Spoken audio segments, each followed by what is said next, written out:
This show is brought to you by Go Live TV. Download the app now. Welcome, Joe Volpe, publisher of Corriere Canadese, North America's only Italian language daily newspaper, here on behalf of Go Live TV and Corriere Canadese Media Group to talk about, well, things political and things natural. You see in the background all of the spring cleaning that has to take place, raking of dead leaves, cutting and pruning of trees. And you know what? It's the same thing in politics. So here's our comment of the day. Trudeau, it's time for a spring garden cleanup. Now, leaders are only as good as the advisors that they attract. Those counselors, mechanics really, operatives, by their nature come with a best before date. Kathleen Wynne kept her advisors around excessively long. In the end, just before the barbarians stormed the gate, members of her inner circle somehow discovered that they were indispensable and gave themselves an obscene raise, according to Ontario's Sunshine List for last year. Now, like desiccated branches and strangulating weeds, they should have been pruned or eradicated before the entire party apparatus that they weakened collapsed around it.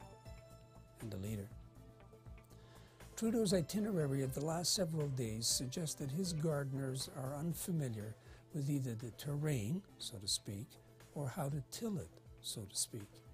Friday, for example, they thought it would be a great idea to fly the Prime Minister from Atlantic, Canada, take him on a cavalcade of, count them, 8 SUVs with tinted windows and 1 lead limo to a Scarborough site for affordable housing announcements.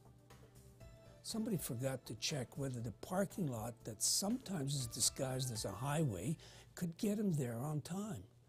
Apparently, punctuality was not a great concern. As you can see in the background, neither was an understanding of the people and the nature of the announcement.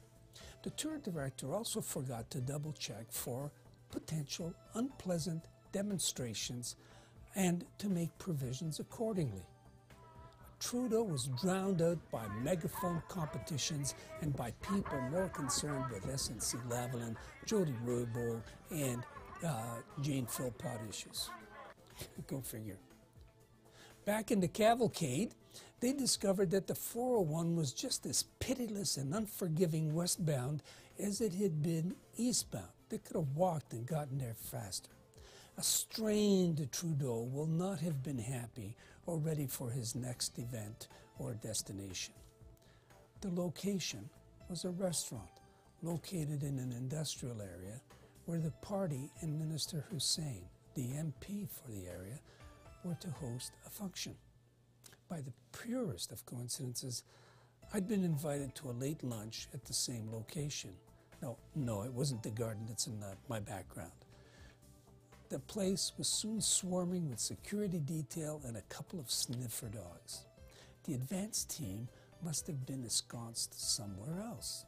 Out of courtesy and in deference to my luncheon companion, I sought them out to ask if we could greet the Prime Minister. Having received a brusque lesson in Scarborough, someone checked for my name on a list. Oops. It not being there, and notwithstanding that 2 security officials recognized my former official standing, a 20-something said, thank you, but no thank you. Okay. Quite a difference from 3.5 years ago when they were stopping people on the street to bring them into Rustic Bakery to meet then-candidate Trudeau.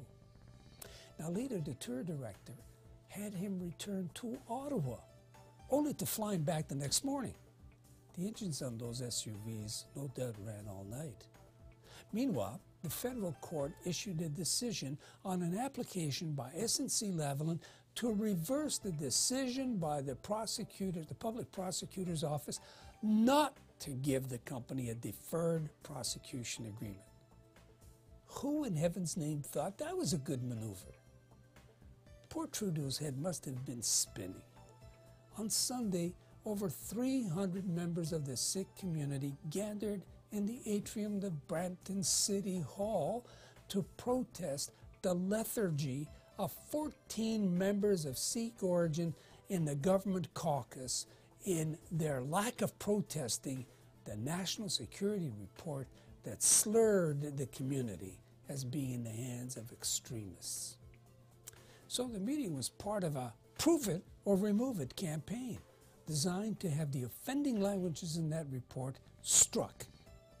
The campaign was already touched off, has already touched off sensitive nerves across the country and beyond. In fact, the Times of India reported on the matter in January of 2019, just a couple of months ago.